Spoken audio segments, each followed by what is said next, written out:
प्रचण्ड सरकारलाई विश्वासको मत दिने एकीकृत समाजवादी पार्टीको निकै ठुलो घोषणा। प्रधानमन्त्री प्रचण्डको अर्को निकै बोल्ड निर्देशन। पेट्रोलियम पदार्थको मूल्य तत्काल घटाउनुहोस्। हामी किन सरकारमा आएका हौं भन्ने जवाब न्यूनतम साझा कार्यक्रमले दिने गृहमन्त्री रवि लामिछानेको अभिव्यक्ति। नेकपा एमालेका अध्यक्ष केपी शर्मा ओली र राष्ट्रपति विद्यादेवी भण्डारी बीच भयो भेटवार्ता।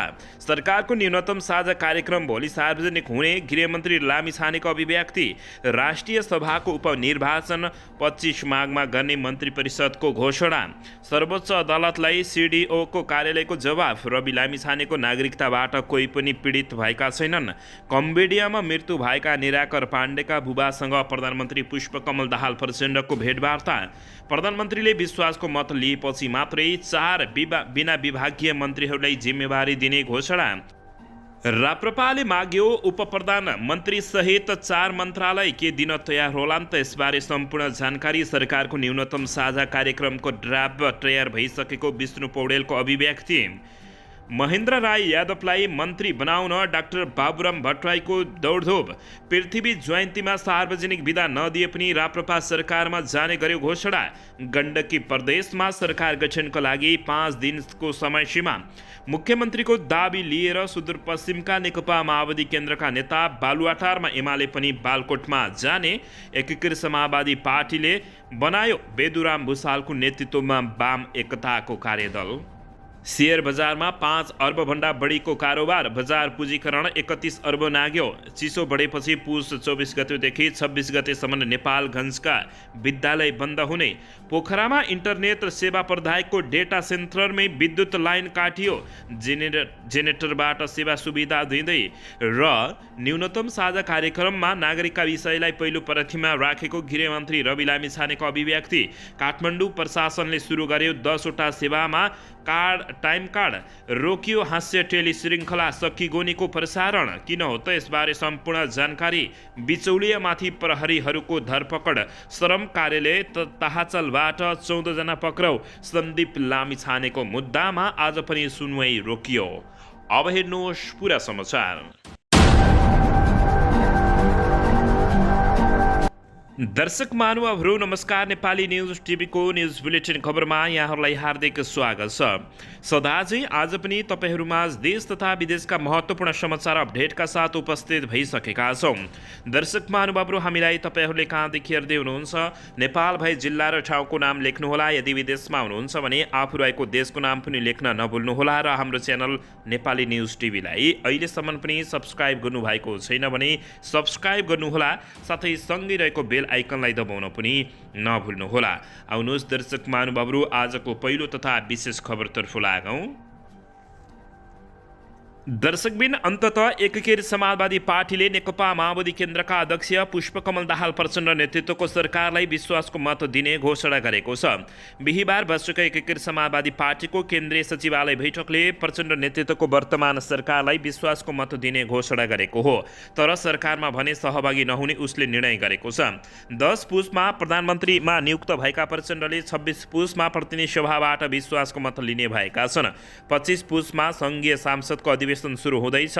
26 पुसमा बस्ने प्रतिनिधि सभाको बैठकमा विश्वासको मत लिने व्यवस्था गरिदिने प्रधानमन्त्री प्रचण्डले सङ्घीय सांसद सचिवालयलाई पत्रचार गरिसकेका छन्। दर्शकबिन यसैबीच यता तेस्रो पटक प्रधानमन्त्री नियुक्त हुन साथ निर्देशन स्टन सुरु गरेका प्रधानमन्त्री पुष्पकमल दाहाल प्रचण्डले फेरि पेट्रोलियम पदार्थको मूल्य तत्काल घटाउन निर्देशन दिएसँगै जनताको हाई हाई पाएका छन्। बिहिबार अन्तर्राष्ट्रिय बजारमा पेट्रोलियम पदार्थको मूल्य घटेका कारण सोही बमोजिम मूल्य समायोजन गरी मूल्य कटौती गर्न प्रधानमन्त्री पुष्पकमल दाहाल प्रचण्डले निर्देशन दिएको सचिवालयले जानकारी दिएको छ। प्रधानमन्त्री तथा मन्त्री परिषदको कार्यालयमा बिहिबार वाणिज्य तथा आपूर्ति सचिवलाई निर्देशन दिँदै प्रधानमन्त्री पुष्पकमल दाहाल प्रचण्डले आम जनतालाई राहतको अनुभूति हुने गरी पेट्रोल र डिजेल तथा हवाई इन्धनको मूल्य कटौती गर्न निर्देशन दिएका छन्। आपूर्ति सचिव नेपाल आयल निगमको अध्यक्ष रहने व्यवस्था रहेको छ। निगमको पछिल्लो विवरण अनुसार 15 दिनमा 79 करोड रुपियाँ नाफा हुने देखिएको छ। निगमले 18 अर्ब रुपियाँ बराबरको रकम तिर्नुपर्ने दायित्व रहेको भन्दै मूल्य घटाउन तयार भएको छैन। चौतर्फी मूल्यमा मूल्य घटाउन निगमलाई दबाव परे पनि अस्वीकार गर्दै आएको छ। लगातार अन्तर्राष्ट्रिय बजारमा मूल्य ओह्रालो लागे पनि दायित्व बाँकी रहेको भन्दै मूल्य घटाउन निगम तयार नभएपछि प्रधानमन्त्री पुष्पकमल दाहाल प्रचण्डले नै निर्देशन दिनु परेको बताइएको छ। यसअघि प्रधानमन्त्री प्रचण्डले कर्मचारीलाई विभिन्न निर्देशन दिइसकेका छन्। प्रधानमन्त्री प्रचण्डले मङ्गलबार सचिवहरूलाई 30 वटा निर्देशन दिएका छन्। यस्तै निर्देशन अनुसार काम गर्ने हो भने यति बेला नेपाललाई निकै फाइदा पुग्ने र जनताहरूले समेत खुसीको खबर सुन्न पाउने समेत बताइएको।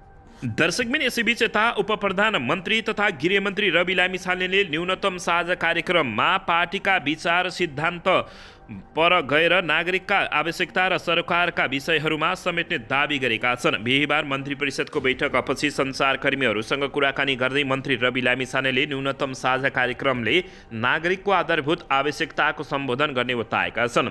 विचार सिद्धान्तभन्दा अलि पर गएर न्यूनतम साझा कार्यक्रममा त्यस्ता विषय राखेकै छौँ जसले नागरिक प्रत्यक्ष सरोकारहरू सम्बन्ध गर्नेछ। उनले भने जसले नागरिक प्रत्यक्ष सरोकार सम्बोधन गर्ने बताएका छन्। उनले जनतालाई कदर गर्ने गरी कार्यक्रम ल्याउन लागेको पनि जिकिर गरेका छन्। मन्त्री रवि लामिछानेले कुनै पनि दलले स्पष्ट बहुमत नल्याएको बताउँदै आफ्नो पार्टी किन सरकारमा आयो भन्ने प्रश्नको जवाब पनि न्यूनतम साझा कार्यक्रमले दिने समेत उनले उल्लेख गरेका छन्। आफ्नो पार्टीले भ्रष्टाचार नियन्त्रणका लागि विशेष कदम चाल्ने, शिक्षा र स्वास्थ्य विधेयकमा साझा धारणा बनाउने, सेवा प्रवाहमा टाइम कार्ड लगाउने जस्ता विषयहरूलाई न्यूनतम साझा कार्यक्रममा समावेश गरेको पनि जानकारी दिएका छन्। सरकारको अपनत्वका लागि सत्ता साझेदार दलले न्यूनतम साझा कार्यक्रम ल्याउने समेत तयारी गरेको जानकारी प्राप्त भएको छ।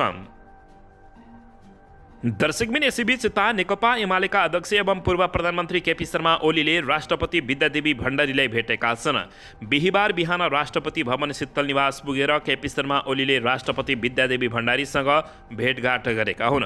नयाँ सरकार गठनपछि सरकारले न्यूनतम साझा कार्यक्रम ल्याउने लाग्दा सत्ता घटकका एक प्रमुख नेता केपी शर्मा ओली राष्ट्रपति भेट्न बालकोट पुगेका हुन्। आउँदो 25 गते प्रतिनिधि सभाको पहिलो बैठक बोलाइएको र 26 गते प्रधानमन्त्री प्रचण्डले विश्वासको मत लिँदैछन्। यी लगायतका समसामयिक विषयमा राष्ट्रपति र केपी शर्मा ओलीबीच छलफल भएको जानकारी प्राप्त भएको छ। दर्शकबिन यसैबीच यता राष्ट्रिय सभाको उपनिर्वाचन 25 माघमा गर्ने मन्त्री परिषद बैठकले निर्णय गरेको छ। राष्ट्रिय सभाको उपनिर्वाचन माघ 25 गते गर्ने मन्त्री परिषद बैठकले निर्णय गरेको हो। बिहिबार बसेको बैठकले 25 माघमा राष्ट्रिय सभा उपनिर्वाचन गर्ने निर्णय गरेको एक मन्त्रीले जानकारी दिएका छन्। 59 सदस्यीय राष्ट्रिय सभामा नेकपा एमालेबाट निर्वाचित सदस्य खिमलाल भट्टराईले राजीनामा दिएपछि एक सिट खाली रहेको छ। घट्टलाई प्रतिनिधि सभा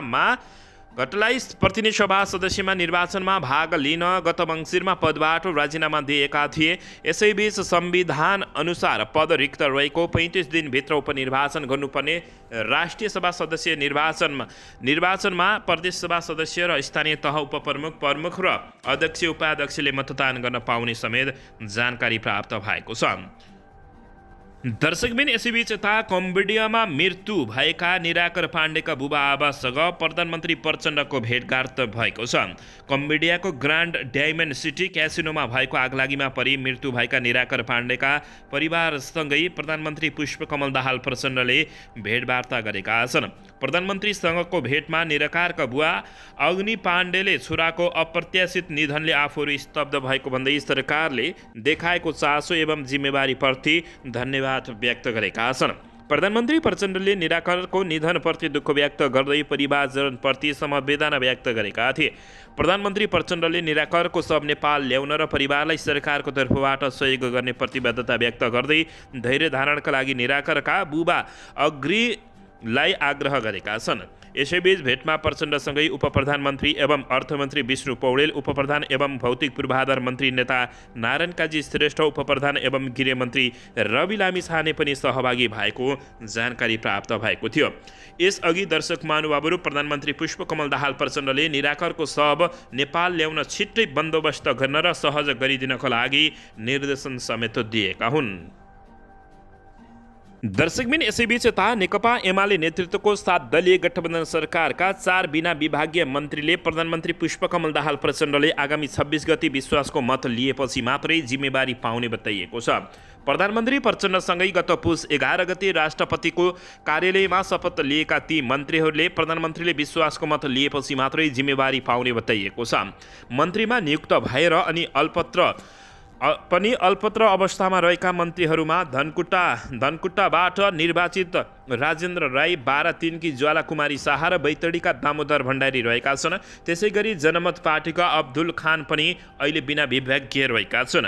उनलाई उद्योग मन्त्रालय दिने चर्चा थियो, तर अहिलेसम्म पनि उनी जिम्मेवारविहीन रहेका छन्। यसैबीच हाम्रो जिम्मेवारीले बारे आज पनि मन्त्री परिषदमा चर्चा भएको थियो, एक मन्त्रीले बताएका छन्। उनले भने अब प्रधानमन्त्रीले विश्वासको मत लिएपछि मात्रै मन्त्रालय सम्हाल्न पाउने भएको उनले बताएका हुन्। ठुलोदेखि साना दलसम्मलाई भाग लगाउँदा प्रचण्ड नेतृत्वको क्याबिनेटमा सुरुमै 3 जना उपप्रधानमन्त्री भएका छन्। नेकपा एमाले उपाध्यक्ष विष्णु पौडेल, नेकपा माओवादी केन्द्रका वरिष्ठ उपाध्यक्ष नारायण काजी श्रेष्ठ र राष्ट्रिय स्वतन्त्र पार्टीका सभापति रवि लामिछानेले उपप्रधानमन्त्रीको जिम्मेवारी पाइसकेका छन्। प्रचण्ड क्याबिनेटमा पौडेललाई अर्थमन्त्री, श्रेष्ठलाई भौतिक र रवि लामिछानेलाई गृह मन्त्रालयको जिम्मेवारी मिलेको थियो, तर अरू 17वटा मन्त्रालय प्रधानमन्त्री प्रचण्डले नै सम्हालिरहेका छन्। प्रधानमन्त्रीसँगै शपथ लिएका मन्त्रीहरू अहिले प्रधानमन्त्री तथा मन्त्री परिषदको कार्यालयमा हाजिर गर्दै बसेका छन्। उनीहरू त्यहाँ हाजिर भएर पुल्चोक स्थित सरकारी निवास गएर बसिरहेका हुन्। दर्शकबिन यसैबीच यता राष्ट्रिय प्रजातन्त्र पार्टी राप्रपाले सरकारमा सहभागी हुन पृथ्वी जयन्ती सार्वजनिक बिदा दिनुपर्ने लगायत शर्त राखेको छ। पुस 27मा बिदा दिनुपर्ने माग राखेको सरकारको न्यूनतम साझा कार्यक्रममै समावेश गर्नुपर्ने राप्रपाको माग रहेको छ। राप्रपाका अध्यक्ष राजेन्द्र लिङदेलले नेकपा माओवादी केन्द्रका अध्यक्ष पुष्पकमल दाहाल प्रचण्ड नेतृत्वको अहिलेको सरकारलाई समर्थन गर्ने बताइरहेका छन्। तर सरकारमा सहभागिताबारे आफूहरूका एजेन्डा न्यूनतम साझा कार्यक्रममा समावेश गर्नुपर्ने अडानमा राप्रपा रहेको छ। राप्रपाका अध्यक्ष राजेन्द्र लिङदेल सत्ता साझेदार दलका शीर्ष नेताका बैठकमा सहभागी हुने गरेका छन्। सत्ता साझेदार दलहरूले गत पुस 14मा एक समिति गठन गर्दै 5 दिनभित्र न्यूनतम साझा कार्यक्रम ल्याउने बताएका थिए, तर उक्त कार्यक्रम ल्याउन ढिलाइ भइसकेको छ। प्रधानमन्त्री प्रचण्डले पुस 26 गते प्रतिनिधि सभाबाट विश्वासको मत लिने तयारी गरेका छन्। गत पुस 10मा 7 दल र केही स्वतन्त्र गरी 169 जना सांसदको समर्थनमा प्रचण्ड प्रधानमन्त्री पदमा नियुक्त भएका हुन्। संविधानको धारा 76 को उपधारा 2 अनुसार 2 वा 2 भन्दा बढी दलहरूको समर्थनमा प्रधानमन्त्री प्रचण्ड प्रधानमन्त्रीमा बनेका थिए। प्रधानमन्त्री नियुक्त भएपछि 30 दिनभित्र विश्वासको मत लिनुपर्ने नेपालको संवैधानिक व्यवस्था रहेको छ। प्रधानमन्त्री प्रचण्डले सरकारको न्यूनतम साझा कार्यक्रम ल्याएर विश्वासको मत लिन लागेका छन्। साथै विश्वासको मत लिएपछि मात्रै मन्त्रीमण्डल विस्तारको तयारी गरिएको छ। प्रचण्डले गत पुस 11मा शपथ लिँदै 8 जना मन्त्री नियुक्त गरेका थिए। अरू मन्त्रालयको जिम्मेवारी प्रधानमन्त्री प्रचण्डले नै सम्हालेका छन्। दर्शकबिन यसैबीच यता नेपाल समाजवादी पार्टीका अध्यक्ष महेन्द्र राय यादवलाई मन्त्री बनाउन उक्त पार्टीका अर्का अध्यक्ष डाक्टर बाबुराम भट्टराई दौडधुपमा लागेका छन्। उनले यही विषयमा प्रधानमन्त्री पुष्पकमल दाहाल प्रचण्ड र नेकपा एमालेका अध्यक्ष केपी शर्मा ओलीसँग पनि छलफल गरेको जानकारी प्राप्त भएको छ। प्रधानमन्त्री पुष्पकमल दाहाल प्रचण्ड यसपटक सरकारमा आफ्नो पार्टी माओवादी केन्द्रबाट नयाँ सांसदलाई अवसर दिने मनस्थितिमा छन्। उनले पार्टीका पदाधिकारी र आकांक्षी नेताहरूलाई समेत युवा र सक्षम व्यक्तिलाई सरकारमा लैजाने बताइसकेका छन्। यसैबीच माओवादी केन्द्रमा अब थपिने मन्त्रीको सूचीमा पार्टीका युवा सांसदहरू सुदन किराँती, माधव सापकोटा, अमनलाल मोदी, रेखा शर्मा, हिदबहादुर तामाङको चर्चा चलिरहेको छ। यससँगै नेपाल समाजवादी पार्टी नेसपाका अध्यक्ष महेन्द्र राय यादव पनि उक्त सूचीमा रहेका छन्।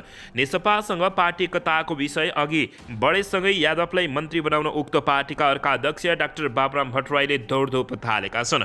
त्यसका लागि भट्टराईले सत्ता गठबन्धन दलका शीर्ष नेताहरूलाई भेटेर मनाउने प्रयास गरिरहेको जानकारी प्राप्त भएको छ। दर्शक महानुभावहरू यसैबीच यसै विषयमा छलफल गर्न डाक्टर बाबुराम भट्टराई सोमबार एमाले अध्यक्ष केपी शर्मा ओली निवास बालकोटमा पुगेको जानकारी प्राप्त भएको छ। डाक्टर बाबुराम भट्टराईको सचिवालयले केपी शर्मा ओलीसँगको भेटमा सत्तारूढ दल गठबन्धन र निवर्तमान राजनीतिक परिवेशबाट छलफल भएको जनाएको छ। तर बालकोट निकट स्रोतका अनुसार डाक्टर बाबुराम भट्टराईले आफ्नो पार्टीका अर्का अध्यक्ष यादवलाई मन्त्री परिषदमा लैजाने विषयमा छलफल गरेको जानकारी प्राप्त भएको छ। उक्त उनको उक्त प्रस्तावमा नेकपा एमाले अध्यक्ष केपी शर्मा ओलीले सकारात्मक भएको तर धेरै दलका आकाङ्क्षी समेट्नुपर्ने भएकाले कसरी समाधान गर्ने भनेर छलफल गर्नुभएको समेत जानकारी प्राप्त भएको छ। दर्शक महानुभावहरू, पछिल्लो समय नेपालमा सत्ताको खेल चलेको छ। पछिल्लो समय प्रधानमन्त्री प्रचण्ड र गृहमन्त्री रवि लामिछाने लगायतका मन्त्रीहरूले राम्रो काम गरेको भनेर चर्चा पनि चलेको छ। दर्शकबिन, यसैबीच यता गण्डकी प्रदेशमा सरकार गठनका लागि 5 दिनको समय सीमा तोकिएको छ। गण्डकी प्रदेशका प्रमुख पृथ्वीमान गुरुङले नयाँ सरकार गठनका लागि आह्वान गरेका छन्। प्रदेश प्रमुख गुरुङले प्रदेशसभामा प्रतिनिधित्व गर्ने दल तथा प्रदेशसभा सदस्यले 5 दिनभित्र मुख्यमन्त्री नियुक्तका लागि दाबी पेश गर्न आह्वान गरेका हुन्। मङ्सिर 4 गते सम्पन्न प्रदेशसभा निर्वाचन अन्तर्गत गण्डकी प्रदेशमा कुनै पनि राजनीतिक दलले स्पष्ट बहुमत प्राप्त गर्न सकेका छैनन्, जसका प्रदेश प्रमुख गुरुङले संविधानको धारा 168 को उपधारा 2 बमोजिम 2 वा 2 भन्दा बढी दलको समर्थनमा बहुमत जुटाउन सक्ने प्रदेश सभा सदस्यलाई मुख्यमन्त्री नियुक्तिका लागि दाबी पेश गर्न आह्वान गरेको प्रदेश प्रमुखको कार्यालय प्रवक्ता चण्डी प्रसाद अर्यालले जानकारी दिएका छन्। प्रदेश प्रमुख गुरुङले मुख्यमन्त्रीमा दाबी पेश गर्नका लागि पुष 25 गते सोमबार अपराह्न 4 बजीसम्मको समय सीमा दिएको जानकारी प्राप्त भएको छ। गण्डकी प्रदेशमा 27 सांसद सङ्ख्यासहित नेपाली काङ्ग्रेस पहिलो दल छ। यस्तै नेकपा एमाले 23, माओवादी केन्द्रका 8 तथा एकीकृत समाजवादी पार्टी दीपक मनाङे र राप्रपाका 1 जना सांसद रहेको जानकारी प्राप्त भएको छ। दर्शकबिन, यसैबीच यता उमेर नपुगेकी किशोरी बलात्कारको आरोपमा आफूलाई थुनामा पठाउने जिल्ला अदालत काठमाडौँको आदेश विरुद्ध क्रिकेटर सन्दीप लामिछानेले गरेको पुनरावेदन उप आज तोकिएको सुनवाई पनि स्थगित भएको छ। पाटन उच्च अदालतमा दर्ता भएको पुनरावेदनको सुनवाईका लागि यसअघि 2 पटक पेशी तोकिए पनि स्थगित भएको थियो। पहिलो चरण सन्दीप लामिछानेका कानुन व्यवसायीले स्थगित गराएका थिए भने दोस्रो चरण हेर्न नभ्याइनेमा परेको थियो। बलात्कार आरोपमा गत असोज 20 गते पक्राउ परेका सन्दीप लामिछानेलाई काठमाडौँ जिल्ला अदालतले मुद्दाको अन्तिम किनारा नलागेसम्मका लागि थुनामा पठाउने आदेश दिएको थियो। त्यसविरुद्ध सन्दीप लामिछानेले थुना बाहिर रहेर मुद्दा लड्न पाउनुपर्ने माग गर्दै पुनरावेदन गरेका हुन्। केन्द्रीय कारागारमा रहेका सन्दीप लामिछानेले पछिल्लो समय डिप्रेसनको शिकार भएको समेत बताइएको छ। डाक्टरहरूलाई नै दर्शक महानुभावहरू उनीसँग परामर्श दिइरहेको जानकारी प्राप्त भएको छ। दर्शकबिन, यसैबीच यता हास्य टेली श्रृङ्खला सकिगोनीको प्रसारण रोकिएको छ। 100औं भाग प्रसारण भएपछि कार्यक्रमको प्रसारण रोकिएको हो। कार्यक्रमको प्रसारण रोकिएको कलाकार तथा निर्देशक अर्जुन घिमिरे पाण्डेले जानकारी दिएका छन्। हिमालय टेलिभिजनसँग हाम्रो सम्झौता सकिएपछि नयाँ टेलिभिजनको लागि छलफल भइरहेका छ उनले बताएका छन्। 1-2 हप्तापछि कुन टेलिभिजनमा प्रसारण हुने भनेर टुङ्गो लाग्छ, त्यसपछि नियमित प्रसारण हुन्छ उनले बताएका छन्। यो कार्यक्रम 2077 मङ्सिर 25 गतेदेखि हिमालयन टेलिभिजनबाट प्रसारण हुँदै आएको थियो। कार्यक्रममा केही कुरा परिवर्तन गरिने घिमिरेले बताएका छन्। कार्यक्रममा केही हेरफेर गर्दै हामीले सिजन 3 भनेर कार्यक्रम ल्याउने तयारी गरिरहेका छौँ उनले भने। कार्यक्रमलाई अर्जुन घिमिरे र कुमार कटल जिग्रीले संयुक्त रूपमा निर्देशन गर्दै आइरहेका छन्। दर्शकबिन, यसैबीच यता काठमाडौँ प्रशासनले 10वटा सेवामा टाइम कार्ड सुरु गरेको छ।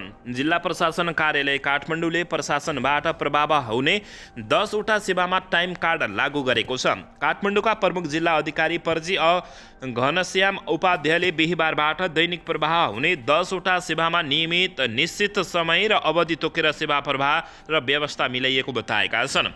पर्जीय उपाध्यायका अनुसार अब तोकिएका कागजात पुरा गरेर आएका सेवाग्राहीहरूले तोकेको समयभित्र सेवा लिन पाउने बताएका छन्। उनका अनुसार संस्था नवीकरण 30 मिनेटभित्र, नेपाली नागरिकता प्रमाणपत्र र नाबालक परिचय पत्र 1 घण्टाभित्र, राष्ट्रिय परिचय पत्र कार्ड वितरण 30 मिनट, राहदानी वितरण 15 मिनटभित्र, जिल्ला प्रशासनबाट हुने सिफारिस पत्र 1 घण्टा, मुद्दाको पेशी र तारेखा 30 मिनट र मुद्दाको फैसला 60 दिनभित्र हुने गरी सेवा प्रवाहमा टाइम कार्ड लागू गरिएको छ।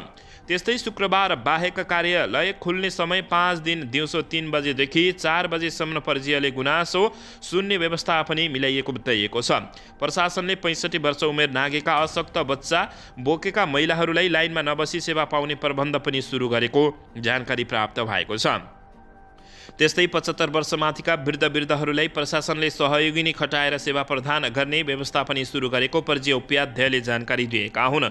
प्रशासनबाट प्रवाह हुने सेवालाई सबै चुस्त दुस्त र प्रभावकारी बनाउने समेत र टाइम कार्ड लगाएको बताइएको छ। दर्शकबिन यसैबीच यता सेयर बजारमा 5 अर्बभन्दा बढीको कारोबार भएको छ। बजार पुँजीकरण 31 अर्ब नागेको छ भने सेयर बजार बढेको छ। साताको अन्तिम कारोबारको दिन बिहिबार नेप्से 18.09 अङ्कले बढेर 2143 बिन्दुमा पुगेको छ। आज ब्याङ्किङ समूहको सबै समूहमा उछाल रहेको छ। आज कारोबार 5 अर्ब नागेको छ। कारोबार बढेसँगै बजार पुँजीकरण पनि 31 अर्ब नागेको हो। बजार घटेर 17 खर्बसम्म पुँजीकरण घटेको। सेयर बजारमा पुँजीकरण समेत बढ्दै गएको बताइएको छ। चन्द्रगिरी हिल्स, बुद्धम भूमि हाइड्रोपावर, धौलागिरी लघुवित्त, खप्टर लघुवित्तको सेयर मूल्यमा सकारात्मक सर्किट लागेको छ। यी कम्पनीको सेयर मूल्य आजको कारोबारमा सर्वाधिक बढेको बताइएको छ। यता बाराई हाइड्रोपावर, पब्लिक हिमालयन ऊर्जा विकास कम्पनी, इस्टर्न हाइड्रोपावर र हिमालयन हाइड्रोपावरको सेयर 9% भन्दा बढीले बढेको जानकारी प्राप्त भएको छ। दर्शकबिन यसैबीच यता एकीकृत समाजवादी पार्टीले बेदुराम भुसालको नेतृत्वमा वाम एकता कार्यदल बनाएको बताइएको छ। एकीकृत समाजवादीका प्रवक्ता जगन्नाथ खतिवड़ाले बेदुराम भुसालको नेतृत्वमा 4 सदस्यीय वाम एकता सम्बन्धी कार्यदल गठन गरेको जानकारी दिएको हो। नेकपा एकीकृत समाजवादी पार्टीले आफ्नो पहलमा वाम एकता गर्न कार्यदल बनाएको छ। बिहिबार बसेको केन्द्रीय सचिवालय बैठकले वाम एकता सम्बन्धी 4 सदस्यीय कार्यदल बनाउने निर्णय गरेको हो। सो पार्टीका प्रवक्ता जगन्नाथ खतिवड़ाले पार्टी महासचिव बेदुराम भुसालको नेतृत्वमा 4 सदस्यीय वाम एकता सम्बन्धी कार्यदल गठन गर्ने बैठकको निर्णय गरेको बताएका छन्। वाम एकताका लागि विभिन्न ढङ्गले पहल गर्ने र त्यसको अगुवाई पार्टीले गर्ने भनेर निर्णय गरेका छौँ उनले भनेका छन्। यस्तो बताएका हुन्।